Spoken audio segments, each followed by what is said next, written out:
እንኳን ደስ አላችሁ ትሬደሮች። ሲቢ ካፒታል ከሰሞኑ ያስተዋወቀውን አዲሱን የግብይት አይነት አንድ በአንድ አሳያችኋለሁ። አካውንታችሁንም አክቲቭ አድርጋችሁ እናንተም ተጠቃሚ እንዴት መሆን እንደምትችሉ አሳያችኋለሁ ማለት ነው። ለዚህ የሚጠቅማችሁን ዩአርኤል ኮሜንት ላይ አስቀምጣለሁ። ያላችሁን ሀሳብና ጥያቄ ኮሜንት ላይ እንድታስቀምጡልኝ እጠይቃችኋለሁ። ወደ ቪዲዮ። ይሄ አዲሱ ሲቢ ካፒታል ያስተዋወቀው ዳይሬክት ማርኬት አክሰስ ወይም ደግሞ ዲኤምኤ የሚባል ሲስተም ነው። እንደምታውቁት ከዚህ በፊት ሊስት የተደረጉትን ተቋማት መግዛት ወይም ደግሞ መሸጥ ለመግዛት ስትፈልጉ ፈንድ ካረጋችሁ በኋላ ኦርደር ወደ ሲቢ ካፒታል በኢሜይል ይላካል። ከዛ በኋላ ሲቢ ካፒታል ያንን ኦርደር አይቶ ሪቪው ካደረገ በኋላ ወደ ኢሲኤክስ በመላክ ኦርደር ከተደረገ በኋላ ከናንተ ጋር የሚገናኝ ወይም ደግሞ ለናንተ ማች የሚያደርግ ፕራይስ ከተገኘ ይገዛላችኋል ማለት ነው። ያ ነገር ቀርቶ አሁን በዲኤምኤ ወይም ደግሞ ዳይሬክት ማርኬት አክሰስ እንዴት እንደምትገዙ አሳያችኋለሁ ማለት ነው። ይሄ ዲኤምኤ ወይም ደግሞ ዳይሬክት ማርኬት አክሰስ የሚባለው እዚህ ጋር በዩአርኤሉ ወደዚህ ከገባችሁ በኋላ እንደምትመለከቱት እዚህ ጋር በደንብ ተቀምጠዋል ዲፊኒሽኑ ማለት ነው። በትንሹ ለማየት ያህል ይሄ ዳይሬክት ማርኬት አክሰስ የሚባለው ነገር ምንድነው? ከዚህ በፊት እናንተ ወደ ሲቢኢ ካፒታል ልካችሁ ሲቢ ካፒታል ሪቪው አድርጎ ወደ ኢትዮጵያ ሴኩሪቲ ኤክስቼንጅ ልኮ እዛ ላይ የሚቀመጥላችሁ ወይም ደግሞ ኦርደር የሚደረግላችሁ ነገር ቀርቶ እናንተ በስልካችሁ በነዋይ አፕሊኬሽን ገብታችሁ ባይና ሴል ኦርደር ራሳችሁ ኦርደራችሁን የምታስቀምጡበት አዲሱ የትሬዲንግ ሲስተም ነው ማለት ነው። ሌላው ጠቃሚ ነገር ደግሞ እንዴት ይሰራል ዲኤምኤን አክቲቭ ካደረግን በኋላ የዲኤምኤ የሚባለው የግብይት አይነት ደግሞ እንዴት ይሰራል የሚለውን የተወሰኑ ነጥቦችን እናያለን። እንደምትመለከቱት እዚህ ጋር የተለያዩ ወደ 5 የሚጠጉ በጣም ጠቃሚ የሆኑ ነጥቦች ተቀምጠዋል። በደንብ እንድታነቡ እላችኋለሁ። ምክንያቱም የምታደርጉትን ነገር እዚህ ጋር ኃላፊነት እየወሰዳችሁ ስለሚሆን የእናንተ ኃላፊነት ስለሚሆን ያንን ነገር በደንብ ቼክ ማድረግ ከእናንተ ይጠበቃል ማለት ነው። ይሄ አውቶማቲክ ኦርደር ምንድነው? ለምሳሌ አንደኛ ላይ ያለው ምንድነው የሚለው ዩ ኢንተር ባይ ኦር ሴል ኦርደር ኢን ዘ ነዋይ አፕሊኬሽን ይላል። ይሄ ወደ ነዋይ መግዛት ወይም ደግሞ መሸጥ የምትፈልጉት የስቶክ ወይም ደግሞ ሊስት ከተደረጉ ተቋማት ውስጥ መሸጥ ወይም ደግሞ መግዛት የምትፈልጉት ሴኩሪቲ ወይም ደግሞ ሼር ካለ ወደ ነዋይ አፕሊኬሽን በመግባት የምትገዙትን ወይም ደግሞ የምትሸጡትን ተቋም መርጣችሁ ለምሳሌ ባይ የምትሉ ከሆነ ባይ ትላላችሁ፣ ሴል የምትሉ ከሆነ ሴል ትላላችሁ ማለት ነው። በዛ መልኩ በራሳችሁ ኦርደሩን ታስቀምጣላችሁ ማለት ነው። ሁለተኛ ላይ ያለው the ነዋይ ሲስተም ፐርፎርምስ አውቶማቲክ ፕሪ ትሬድ ቼክ ይላል። ይሄ ማለት ከዚህ በፊት እናንተ ይሄን የዚህን ተቋም ሼር ይሄን ያህል በዚህ ዋጋ መግዛት ይፈልጋሉ ብላችሁ የምትልኩትን በኢሜል አሁን ደግሞ ወደ ነዋይ አፕሊኬሽን ገብታችሁ ባይ በምትሉበት ጊዜ እነዚህ ሁለት ጠቃሚ ነገሮችን ሆነው እነዚህ ጠቃሚ ነገሮችን ይጠይቃቸዋል ማለት ነው። ለምሳሌ ያንተ ኦርደር በሊሚት ኦርደር ነው ወይስ ደግሞ በማርኬት ኦርደር ነው የሚለውን መጀመሪያ ላይ ይጠይቃቸዋል። ከዛ በኋላ ስንት ነው የምትገዛው የሚል ነገር አለ። ለአንዱ ሼር ስንት ትከፍላለህ የሚል ጥያቄ ይጠይቃቸዋል ማለት ነው። ይህንን ሞልታችሁ ኦርደር በምታደርጉበት ጊዜ አውቶማቲካሊ ቼክ ያደርጋል። ቼክ የሚያደርገው እነዚህም ብቻ ሳይሆን ለምሳሌ ባይ የምትሉ ከሆነ ፈንዱ የእናንተ ሲቢ ካፒታል ወይም ደግሞ ብሮከር አካውንቱ ላይ አለ ወይ የሚለው ነገር ቼክ ያደርጋል። ሴል የምትሉ ከሆነ ደግሞ ሴል የምትሉትን የተቋም አላችሁ ወይ እናንተ አቫይለብል የሆነ ሼር አለ ወይ እዛ ላይ የሚለውን ነገር ቼክ ያደርጋል። ከዛ በኋላ የሚፈጸም ነገር ከሆነ ከዛ በኋላ ነው የእናንተ ኦርደር የሚቀመጠው ማለት ነው። በአጠቃላይ ሲታይ ከዚህ በፊት የነበረው የትሬዲንግ ሲስተም እና አሁን የመጣውን ወይም ደግሞ ዲኤምኤ የሚባለው ልዩነታቸውን ባጭሩ አሳያቸዋለሁ። እዚህ ጋር እንደምታዩት እዚህ ጋር በደንብ አስቀምጠዋል። ሁለቱንም ዴፊኒሽኑን በደንብ አስቀምጠዋል። እናንተም በደንብ እንድታነቡ እላችኋለሁ። ስታንዳርድ ብሮከርድ ትሬዲንግ የሚባለው ባጭሩ ምንድነው? ለምሳሌ እናንተ የሲቢ ካፒታል ደንበኛ ከሆናችሁ እና የአንድን ተቋም ሼር መግዛት ከፈለጋችሁ መጀመሪያ ፈንድ ታረጋላችሁ። አካውንታችሁን ብሮከር አካውንታችሁን ፈንድ ታረጋላችሁ።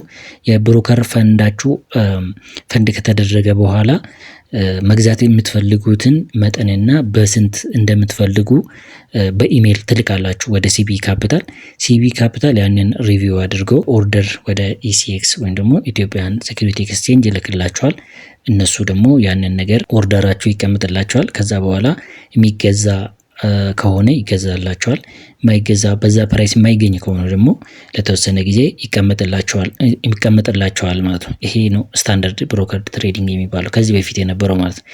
አሁን ዳይሬክት ማርኬት አክሰስ ወይም ደግሞ ዲኤምኤ የሚባለው ደግሞ እናንተ ይሄኛውን አፕሊኬሽን ሞልታችሁ አፕሩቭ ከተደረገላችሁ በኋላ ወደ ሲቢ ካፒታል መላክ ሳይጠበቅባችሁ እናንተ ራሳችሁ ነዋይ አፕሊኬሽን ላይ ገብታችሁ በነዋይ አፕሊኬሽን መግዛት የፈለጋችሁ ተቋም መርጣችሁ በራሳችሁ ኦርደራችሁን የምታስቀምጡበት ሲስተም ነው ማለት ነው።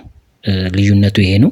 ይሄ በስታንዳርድ ብሮከር ትሬዲንግ ከዚህ በፊት ስለ ኢሜል መላላክ የሚለው ነገር ቀርቶ እናንተ ራሳችሁ በቀጥታ ኦርደር የምታደርጉበት መንገድ ነው ማለት ነው። ኔክስት ብላችሁ ወደሚቀጥለው ፔጅ ስታልፉ ሁለተኛ ላይ የምታገኙት ኢሲኤክስ ትሬዲንግ ፕላትፎርም እንደ ነዋይ የሚል ነው።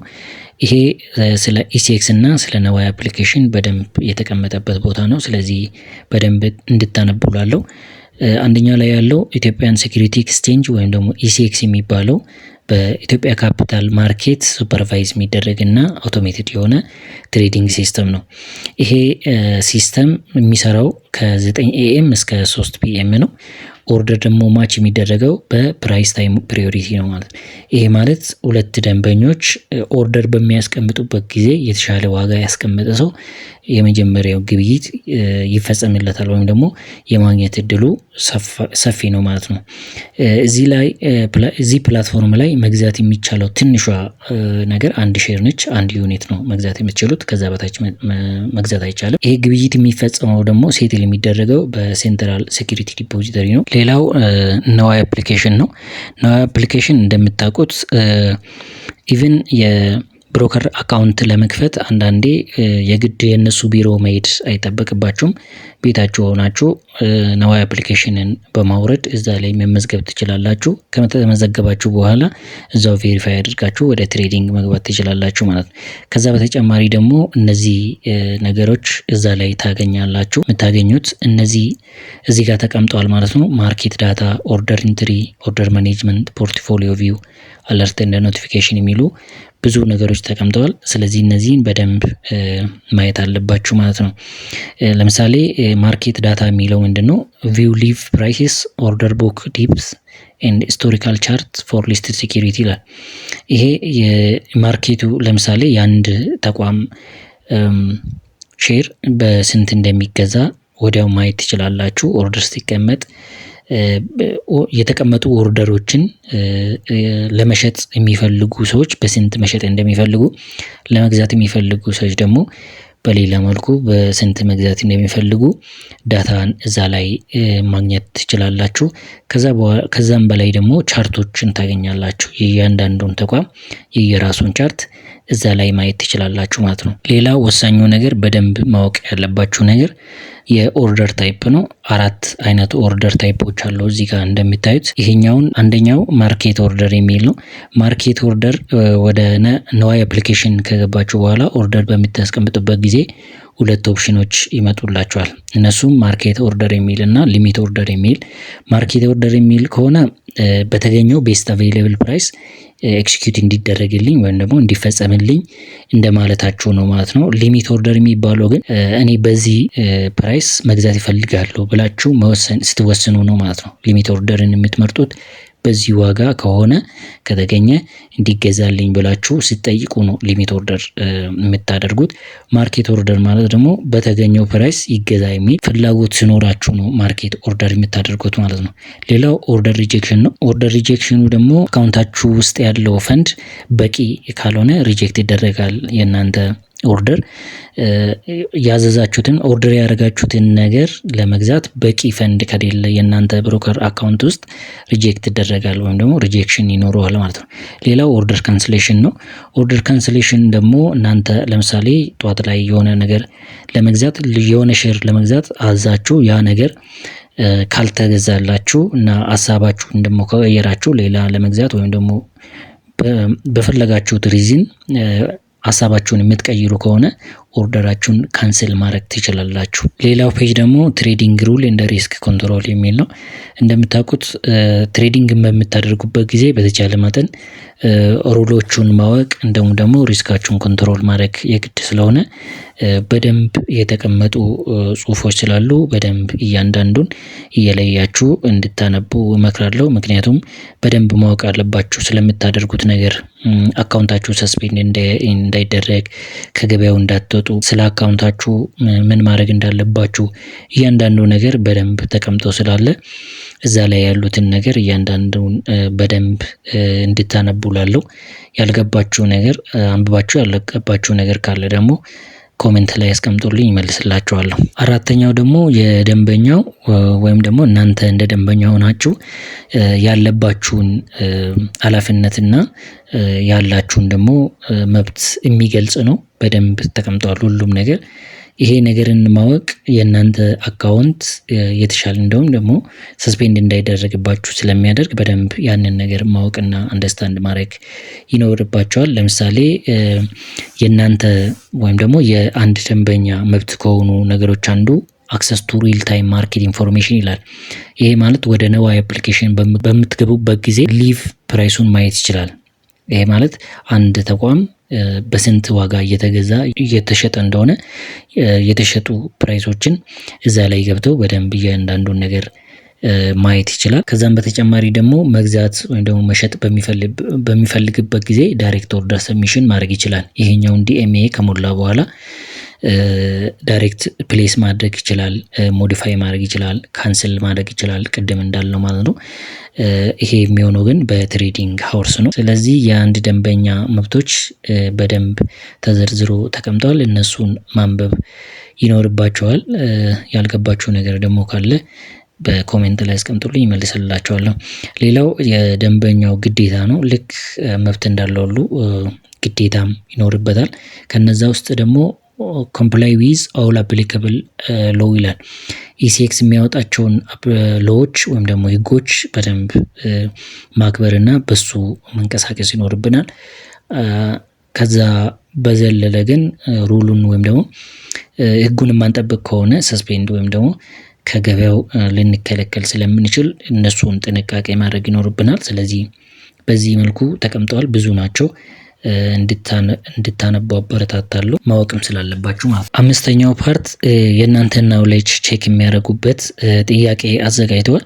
እነዛ ጥያቄ እዚህ ላይ ተቀምጠዋል። ስለዚህ እነሱን አይታችሁ ትሞላላችሁ ጥያቄውን ማለት ነው። ጥያቄውን ሁሉንም ነው መስራት ያለባችሁ። ስለዚህ እነሱን በደንብ አንብባችሁ ተረድታችሁ ትሞላላችሁ ማለት ነው። ጥያቄዎቹ ሞልታችሁ ከጨረሳችሁ በኋላ ወደ ስድስተኛውና የመጨረሻው ክፍል እንመጣለን። ይሄኛው ስድስተኛው ክፍል የእናንተን የኤሌክትሮኒክ ሲግኔቸር እና እውቀታችሁን አክኖሌጅ የምታደርጉበት ፔጅ ነው። ስለዚህ በተለያዩ ቦታ አስቀምጦታል። ስለዚህ በደንብ አይታችሁ ቲክ መደረግ ያለባችሁን ቲክ ታደርጋላችሁ። የሚሞሉትን ነገር ደግሞ ትሞላላችሁ። ለምሳሌ ኤ ላይ ምንድን ነው ያለው? ፕላትፎርም እንደ ትሬዲንግ ሩል ይላል። ይሄኛውን ፕላትፎርሙንና ትሬዲንግ ሩሉን በተመለከተ እነዚህን ገብቶኛል ወይ ደግሞ አውቄዋለሁ ብላችሁ አክኖሌጅ የምታደርጉበት ቦታ ነው ማለት ነው። ለምሳሌ አንደኛ ላይ ያለው ዳይሬክት ማርኬት አክሰስ ከተሰጠኝ ወይም ደግሞ ጠይቃችሁ አፕሩቭ ከተደረገላችሁ በኋላ ከዚህ በፊት በኢሜል ኦርደር ሳስቀምጥ የነበረው ትቼ በራሴ አውቄው ፈልጌው ኦርደር አድርጋለሁ የሚለው ነገር ነው ማለት ነው። በራሴ ነው ኦርደር የማደርገው። ኦርደር ላረኩት ነገር ደግሞ ሙሉ ኃላፊነት አለብኝ እንደማለት ነው። ስለዚህ እነዚህ አሉ ወደ 4 የሚሆኑ አሉ። ስለዚህ እነሱን እያነበባችሁ ቲክ እያደረጋችሁ ትሄዳላችሁ ማለት ነው። ሌላው የመጨረሻው ነው። የመጨረሻው ኤሌክትሮኒክ ሲግኔቸር ነው። እዚህ ላይ ጥንቃቄ እንድታደርጉ መክራቸዋለሁ። ለምሳሌ ፉል ሌጋል ኔም የሚል አለ። ይሄ ማለት የብሮከር አካውንት ስትከፍቱ ናሽናል አይዲያችሁ ላይ ያለው ኔም ነው የምታስገቡት። የእናንተን ስም ማለት ነው። እሱን ነው የምታስገቡት። እዚህ ጋር ደግሞ የኔ ሲቢኢ ስለሆነ ነው። የእናንተ ብሮከር ልኮላችሁ ከሆነ በብሮከራችሁ መንገድ ነው የሚሆነው። ስለዚህ ሲቢኢ ካፒታል ያለው ሰው የሲቢኢ ካፒታል አካውንት ነው የሚያስገባው ማለት ነው። እዚህ ጋር የምጽፉት እሱ ነው። ሌላው ደግሞ ኢሜይል አድሬስ ነው። ኢሜይል አድሬስ ማለት እናንተ ብሮከር አካውንት ስትከፍቱ የተጠቀማችሁትን ኢሜይል ነው ማለት ነው። የተጠቀማችሁትን ኢሜይል ነው። ኤሌክትሮኒክ የሆነ ፍርማ ትፈርማላችሁ ማለት ነው። ኤሌክትሮኒክ የሆነውን ፍርማ ከፈረማችሁ በኋላ ሰሚት አፕሊኬሽን ብላችሁ አፕሊኬሽናችሁን ትጨርሳላችሁ። ይሄኛውን አፕሊኬሽን ካስገባችሁ ከሁለት የስራ ቀን በኋላ አፕሩቭ ይደርሳችኋል። ምናልባት ኢሜይል ላይ ካልመጣላችሁም ጠይቃችሁ ደውላችሁ መጠየቅ ትችላላችሁ። ወይም ደግሞ ፈንድ አካውንታችሁ ላይ ካለ ኦርደር አድርጋችሁ ቼክ ማድረግ ትችላላችሁ።